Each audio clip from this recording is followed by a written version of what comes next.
Hello everyone, welcome back to my channel M achiever. उम्मीद करते हैं आप सभी अच्छे से होंगे और अपने एग्जाम की प्रिपरेशन कर रहे होंगे। कि अब हम करेंगे जयशंकर प्रसाद और जयशंकर की जो बहुत महत्वपूर्ण रचना है, महाकाव्य है कामयानी के बारे में भी विस्तार से पढ़ेंगे। ठीक है, आज हम जयशंकर प्रसाद और कामयानी के बारे में विस्तार से पढ़ेंगे। ठीक है, तो ज़्यादा टाइम ना लगाते हुए क्लास स्टार्ट करते हैं। क्लास आपके लिए बहुत इंपॉर्टेंट रहेगी, चाहे जयशंकर प्रसाद की जितनी भी कृतियां हैं वो आपको एक ही क्लास में मिल जाएंगी। ठीक है, तो सबसे पहले जयशंकर प्रसाद के बारे में पढ़ेंगे। जयशंकर प्रसाद एक महान साहित्यकार और छायावाद के प्रमुख कवि हैं। ठीक है, तो जयशंकर प्रसाद का जन्म कब हुआ था? 1879 में हुआ था और 1937 में इनकी मृत्यु हुई थी। ठीक है, इसका आपको जन्म वर्ष याद रखना है। ठीक है, जो छायावाद के चारों कवि हैं इन सभी का आपको जन्म वर्ष याद रखना है। ठीक है, जैसे 1879 किसका है? जयशंकर प्रसाद का है। इसके बाद 1899 निराला जी का है और 1900 पंत का है और 1907 महादेवी वर्मा का है। ठीक है, इन सभी का रचना काल आपको याद होना चाहिए ताकि सिक्वेंस में लगाए तो आप अच्छे से लगा सको। उसके बाद है आधुनिक हिंदी साहित्य के सबसे प्रभावशाली कवि रहे हैं, नाटककार रहे हैं, कहानीकारों में से एक हैं। वे हिंदी साहित्य के छायावाद युग के आधार स्तंभ माने जाते हैं। अब इनके जन्म के बारे में और इनका परिचय के बारे में पढ़ लेते हैं। जयशंकर प्रसाद का जन्म 30 जनवरी 1989 को वाराणसी उत्तर प्रदेश के एक प्रतिष्ठित परिवार में हुआ था। उनके पिता बाबू देवी प्रसाद संगुनी साहू के नाम से प्रसिद्ध थे। प्रसाद जी ने घर पर हिंदी, संस्कृत, फारसी, अंग्रेजी आदि का अध्ययन किया। ठीक है, इससे ज्यादा इंपॉर्टेंट है हमारी रचनाएं। ठीक है, जो एग्जाम के अंदर पूछी जाती हैं। तो इसके जो काव्य रचनाएं हैं वो देख लीजिए। कामयानी क्या है? एक महाकाव्य है और कब लिखा गया था? 1936 में लिखा गया था। इसका रचना काल पूछ लिया जाता है। आंसू, लहर, झरना, प्रेम, पथिक, ये क्या है? इनकी रचनाएं हैं। इनके उपन्यास देख लीजिए। कंकाल, तितली, इरावती। इरावती क्या है? इनका अपूर्ण उपन्यास है। नाटक से इंपॉर्टेंट है, बहुत ज्यादा क्वेश्चन पूछे जाते हैं और इसलिए मैं आपको सभी नाटक के विषय में भी बताऊंगी, क्योंकि नाटक के विषय से भी क्वेश्चन पूछ लिए जाते हैं। ठीक है, तो सबसे पहला नाटक, इनके जो नाटक हैं वो देख लीजिए। सबसे पहला नाटक तो इनका सज्जन है। ठीक है, जो आपके अगली स्लाइड में आपको इनके विषय में भी मिलेगा। ठीक है, तो चंद्रगुप्त, स्कंदगुप्त, ध्रुव स्वामिनी, जन्मजय का नाग, अजात शत्रु, विशाख, कामना, सज्जन। ठीक है, ये सभी क्या है? इनके नाटक हैं। ठीक है, तो कहानी संग्रह कौन कौन से हैं? 5 इनके कहानी संग्रह हैं। ठीक है, कौन कौन से हैं? आकाशदीप, आंधी, इंद्रजाल, छाया, प्रतिध्वनि। और इनको याद करने की मैं ट्रिक बता दूं, जिस ट्रिक से मैंने याद किए थे। ठीक है, क्योंकि ट्रिक कुछ नहीं होती, अपने माइंड का कॉन्सेप्ट होता है। एक बार कॉन्सेप्ट लगा ले तो हमें टाइम नहीं लगता। ठीक है, और मैं वही बताती हूँ जो जिस तरीके से मैंने याद किए थे, क्योंकि याद करना थोड़ा डिफिकल्ट हो जाए इतनी रचनाओं को याद करना। तो आप यदि आपको क्लास अच्छी लगे तो प्लीज लाइक, शेयर, सब्सक्राइब जरूर करें। तो वो ट्रिक जिस तरह से मैंने की थी वो देखिए। सबसे पहले आकाशदीप। आकाशदीप से लगा लीजिए आकाश। आकाश में क्या आती है? आंधी आती है। आंधी आने के बाद क्या होता है? इंद्रजाल बन जाता है, बादलों का इंद्रजाल बन जाता है। और इंद्रजाल बन जाता है तो क्या होती है? छाया सी बन जाती है। छाया हो जाती है, धूप जमीन पर नहीं आती। फिर क्या? प्रतिध्वनि। जो बिजलियां हैं वो क्या करती हैं? ध्वनि करती हैं, कड़कती हैं। ठीक है, उम्मीद करती हूँ आपको समझ में आ गया होगा, फिर भी मैं एक बार समझा देती हूँ। ठीक है, सबसे पहले आप माइंड के अंदर सोचो कि आकाश है। आकाश में क्या हो गया? कहां पर आती है? आंधी कहां पर आती है? आकाश में आती है। आंधी आती है तो बादल भी आते हैं, इंद्रजाल। बादलों का क्या बन जाता है? इंद्रजाल बन जाता है। और जब इंद्रजाल बन जाता है तो धरती पर क्या हो जाती है? छाया हो जाती है, धूप नहीं आती। और फिर क्या होती है? बिजलियों की कड़कड़ाहट होती है, तो प्रतिध्वनि होती है। ठीक है, सिर्फ ये समझाने के लिए है। आपको अच्छा लगे तो प्लीज कमेंट करके जरूर बताएं। ठीक है, इसके बाद आप इसको नहीं भूलोगे। ठीक है, एक बार पढ़ाने के बाद माइंड के अंदर रिकॉल करना। आप कुछ भी काम करें या फिर वीडियो खत्म हो तो आप एक बार याद करना कि जो जयशंकर प्रसाद के कहानी संग्रह थे वो कैसे थे। ठीक है, फिर आपको अच्छे से याद हो जाएगा। जैसे मैंने आपको बताया, बिल्कुल प्लीज आप ऐसे ही करना, आपको याद हो जाएगा। ठीक है, तो अब इसके बारे में साहित्यिक योगदान क्या है इनका? जयशंकर प्रसाद का। प्रसाद जी ने अपनी रचनाओं के माध्यम से हिंदी साहित्य को एक नई दिशा दी। उनकी कमायनी हिंदी साहित्य का क्या है? सर्वश्रेष्ठ महाकाव्य माना जाता है। उनके नाटकों में ऐतिहासिकता, राष्ट्रवाद का अद्भुत संगम देखने को मिलता है। आज हम कामयानी के बारे में फुल डिटेल से पढ़ेंगे। ठीक है, क्योंकि कामयानी से हर एग्जाम में क्वेश्चन बनते हैं। अब देख लिए जयशंकर प्रसाद के जो महत्वपूर्ण नाटक हैं, इनके विषय में भी मैं आपको बताऊंगी। ठीक है, क्योंकि आपको विषय भी जानना बहुत जरूरी है और जो इनका वर्ष काल है वो भी सब, ठीक है। सबसे पहला नाटक है इनका सज्जन। इसका विषय क्या है? महाभारत की कथा पर आधारित है। जो सज्जन नाटक है वो किस पर आधारित है? महाभारत की कथा पर आधारित है, ठीक है। कल्याणी परिणय, ठीक है, चंद्रगुप्त मौर्य के जीवन पर आधारित है, ठीक है। ये मोस्ट इंपोर्टेंट है, मैं जब भी पढ़ाती हूँ तो आपको बताती हूँ, ठीक है। मैं आपको सिर्फ वो क्लास लेके नहीं आती कि 10-15 MCQ ले आई या 50 MCQ ले आई और करवा के चली गई, ठीक है। आप, मैं थ्योरेटिकल पढ़ाने में विश्वास करती हूँ और MCQ में बाद में जरूर करवाऊंगी, ठीक है। क्योंकि जब तक मुझे ये लग रहा है कि आपको कॉन्सेप्ट ही क्लियर नहीं है तो MCQ करने का कोई फायदा नहीं है। और जो MCQ करके जाएंगे ना क्लास में, उनका रिजल्ट आप पेपर में, तो आप उनका रिजल्ट भी देख लेना, ठीक है। तो पढ़ो तो अच्छे से पढ़ो, वरना ना ही पढ़ो, ठीक है। तो अब टाइम लगा रहे हो तो अच्छी जगह लगाओ ना। सज्जन, सज्जन कथा किस पर आधारित है? महाभारत की कथा पर आधारित है। कल्याणी परिणय किस पर है? चंद्रगुप्त मौर्य के जीवन पर आधारित है। करुणालय किस पर आधारित है? ये क्या है इनका? गीति नाट्य राजा हरिश्चंद्र की कथा है, ठीक है। करुणालय में क्यों? करुणालय में क्या है? राजा हरिश्चंद्र की कथा है, क्योंकि राजा जो हरिश्चंद्र है वो बहुत ही सत्यवादी थे, ठीक है। तो उनके करुणालय की जो कहानी है वो कहां पर, किसकी कहानी है करुणालय? तो राजा हरिश्चंद्र की कथा है। प्रायश्चित, जयचंद का पश्चाताप। जो जयचंद है ना, उसने धोखा किया था ना युद्ध में मोहम्मद गोरी के साथ, तो उसका पश्चाताप, प्रायश्चित किससे संबंधित है? जयचंद के पश्चाताप से संबंधित है। राजश्री किससे? एक ऐतिहासिक नाटक है। और कब मिला था राजश्री? 1915 में। मैं आपको एक बार और करवाऊंगी ट्रिक के साथ। विशाख कश्मीर के इतिहास पर आधारित है। अजात शत्रु मगध के इतिहास पर आधारित है। जन्मजय का नाग महाभारत कालीन कथा है। कामना प्रतीकात्मक नाटक है, ठीक है। और स्कंदगुप्त ऐतिहासिक गौरव गाथा है। चंद्रगुप्त साम्राज्यवादी विस्तार और चाणक्य की नीति है। चंद्रगुप्त में क्या है? चाणक्य की नीति के बारे में विस्तार से बताया गया है।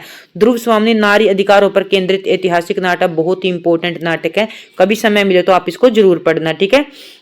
तो अब इस ट्रिक को थोड़ी ट्रिक के साथ करवाने की कोशिश करूंगी, जिससे आपको क्या हो, ये याद रहे, ठीक है। तो सबसे पहले जो इनका नाटक है सज्जन, ठीक है। अब मैंने आपको विषय में बता दिया, अब इसको कैसे करोगे, ठीक है। जो सज्जन है, कब एक लड़का है सज्जन, कब का है उसका सोच लो। कब की बात कर रहा है वो? 1910 की कर रहा है। 1910 में क्या था? एक लड़का था सज्जन, ठीक है। कल्याणी परिणय मतलब उसकी शादी हो गई, ठीक है। परिणय मतलब बंधन में बंधना, उसकी शादी होगी 2 साल बाद, ठीक है। तो ऐसे याद करना, 2 साल बाद क्या होगी? उसकी शादी होगी 1912 में। करुणालय, फिर उसके बाद क्या हुआ? शादी से वो खुश नहीं हुआ, तो सिर्फ ये ट्रिक है, ठीक है। तो उसको क्या हुआ? कुरनाने लगा वो, ठीक है। तो 1912 में, उसी साल उसको पश्चाताप हुआ, ठीक है। 1914 में क्या हुआ? उसको अपनी शादी से क्या हुआ? प्रायश्चित करने लगा कि मैंने शादी नहीं करनी चाहिए थी, ठीक है। कैसे करोगे? सज्जन नाम का लड़का है, 1910 में 2 साल बाद उसकी शादी होती है। शादी के तुरंत बाद ही वो कुरनालय करने लग जाता है, ठीक है। तो करुण में आ जाता है, ठीक है। तो उसके बाद है प्रायश्चित करने लग जाता है वो 2 साल बाद, 1914 में, ठीक है। उसके बाद है राज्यश्री, ठीक है। उसको राज्य मिल जाता है। कब मिलता है उस सज्जन नाम के लड़के को राज्य? 1915 में, ठीक है। तो आप एक एक याद करोगे ना, ऐसे बिल्कुल नहीं भूलोगे। विशाख, राज्य मिलने के बाद उसकी विशाख बढ़ जाती है चारों ओर। कब बढ़ती है विशाख उसकी? 1921 में। देखो 1915 में उसको राज्य मिला और 1921 में उसकी क्या हुई? विशाख बढ़ी। तो उसको कितना समय लग गया? 6 वर्ष का समय लग गया उसकी विशाख बढ़ने में, ठीक है। उसके बाद है अजात शत्रु, ठीक है। उसका कोई भी शत्रु नहीं था। अजात शत्रु का अर्थ होता है जिसका कोई शत्रु ना हो, ठीक है। तो उसके कोई भी शत्रु कब तक उसका कोई भी शत्रु नहीं था? 1922 तक उसका कोई भी शत्रु नहीं था। फिर उसने क्या करवाया? जन्मजय का नाग यज्ञ करवाया। जो सज्जन था उसने क्या करवाया? जन्मजय का यज्ञ करवाया। कब करवाया? 1926 में करवाया यज्ञ।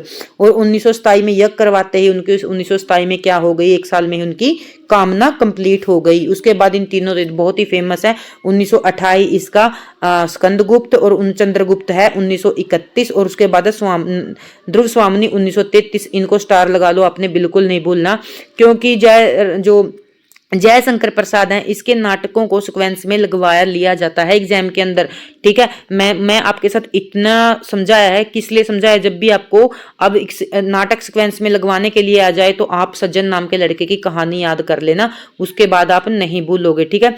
जो इसके उपन्यास है वो देख लीजिए, कंकाल, तितली, इरावती, यूपी टीजीटी में अभी अभी पूछा गया क्वेश्चन है इसके उपन्यास से, ठीक है।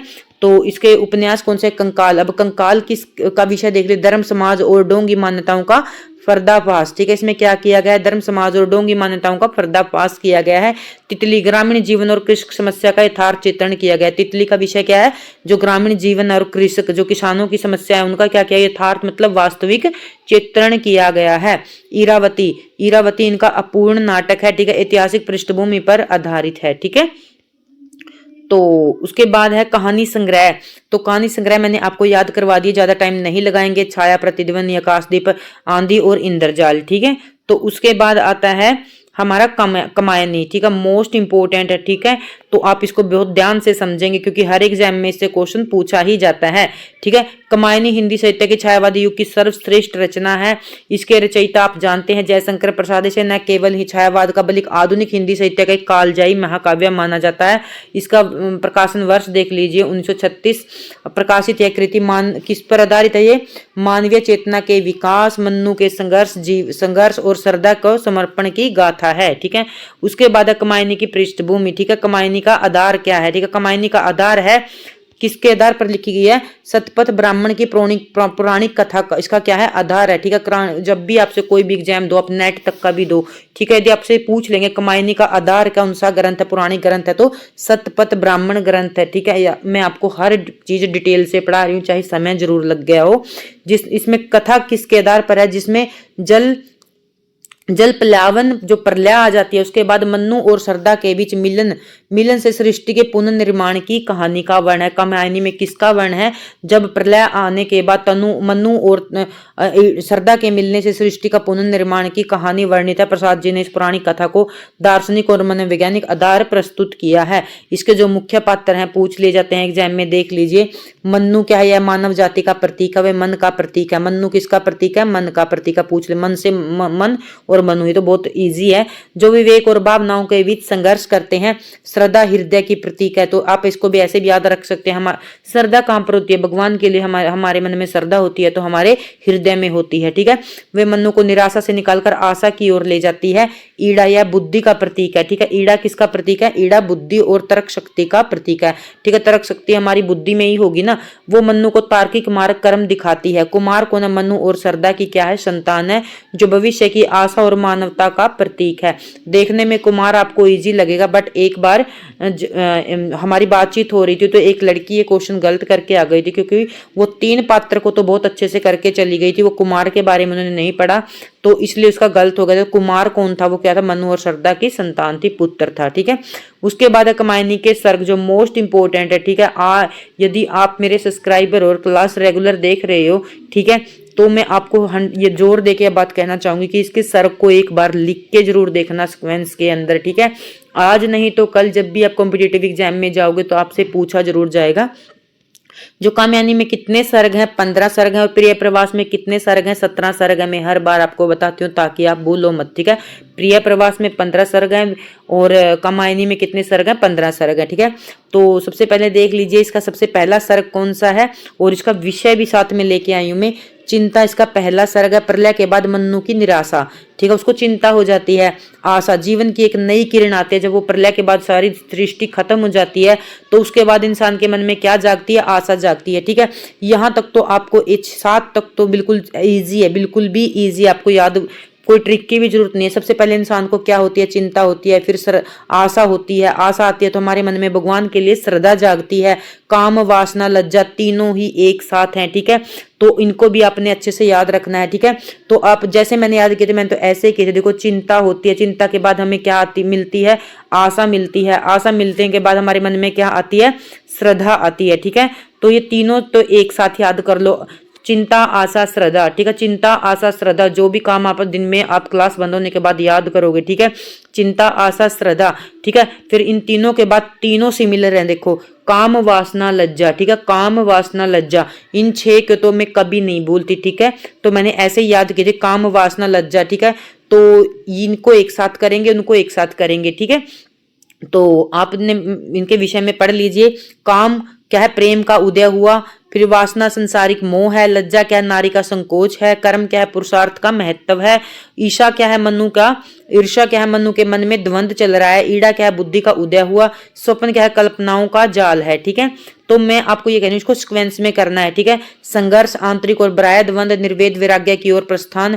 दर्शन क्या है, सत्य का अनुभव। रहस्य क्या है, असीम आनंद की प्राप्ति। और आनंद क्या है, पूर्णतः मोक्ष। ठीक है, लास्ट के आप इसको 3-3 या 4-4 के पेयर में कर लो। देखो 6 तो मैंने आपको बिल्कुल इजीली करवा दिए। ठीक है, तो एक बार मैं फिर भी एक बार और करवा के देखती हूँ यदि आपको याद होते तो। सबसे पहले हमें चिंता होती है किसी भी काम के लिए, किसी भी जो भी हम कर रहे हैं, फिर हमारे टीचिंग प्रोफेशन के लिए, तो सबसे पहले हमें क्या होती है, चिंता होती है। उसके बाद आशा हमारे मन में जागती है कि ठीक है कुछ ना कुछ तो यदि हम पढ़ेंगे, कुछ ना कुछ तो हमारा फ्यूचर अच्छा सेव होगा। फिर हम भगवान में भी श्रद्धा करते हैं कि भगवान मेरा ये काम करवा देना। ठीक है, ये 3 को आप ऐसे याद करोगे।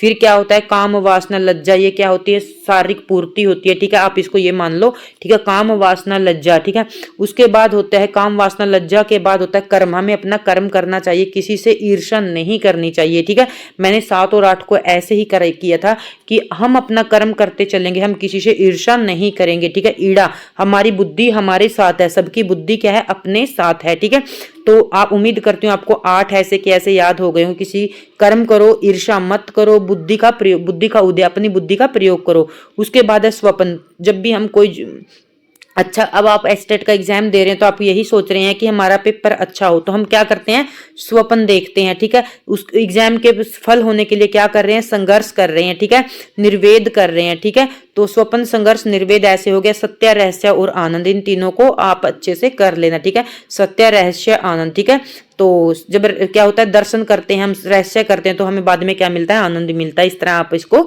याद कर लेंगे। निष्कर्ष देख लीजिए, कामयानी केवल एक कहानी नहीं, बालक मानव जीवन की यात्रा है। हृदय क्या है, श्रद्धा, बुद्धि क्या है, ईड़ा के बीच संतुलन बनाने के लिए प्रसाद जी ने संदेश दिया कि आनंद की प्राप्ति के लिए समन्वय आवश्यक होता है।